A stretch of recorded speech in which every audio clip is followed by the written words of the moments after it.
સુરતમાં ટ્રાફિકની સમસ્યાને ધ્યાનમાં રાખીને એસએમસી દ્વારા ગાયત્રીનગર વિસ્તારમાં દબાણ હટાવવાની કામગીરી હાથ ધરવામાં આવી છે. રસ્તાઓ પર વધતા ટ્રાફિકના દબાણને ઘટાડવા અને વાહન ચાલકોને સરળ અવરજવર મળી રહે તે હેતુથી આ કાર્યવાહી કરવામાં આવી રહી છે.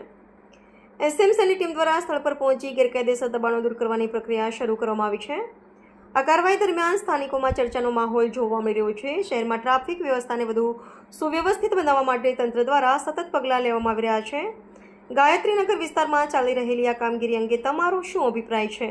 શું ટ્રાફિકની સમસ્યાના ઉકેલ માટે આવી કાર્યવાહી જરૂરી છે? કમેન્ટ કરીને તમારો મત જરૂર જણાવો. સંવાદદાતા દીપ ઠુમર, સુરત. નમસ્તે મિત્રો, હું છું ચાંદની પરમાર. આપની મનપસંદ ચેનલ એટલે કે દીવ મિરર ન્યૂઝ ચેનલને લાઈક કરો, શેર કરો અને ફોલો કરો. અને હા, તેમાં દરરોજ તાજા સમાચાર જોવાનું ભૂલશો નહીં. નમસ્કાર દર્શક મિત્રો, હું છું પાયલ બામભણિયા. આજના મુખ્ય સમાચાર દેશ વિદેશ ગુજરાત રાજ્યના તાજા બ્રેકિંગ સમાચાર નિહાળો દીવ મિરર ન્યૂઝ ચેનલ પર દરરોજ રેગ્યુલર.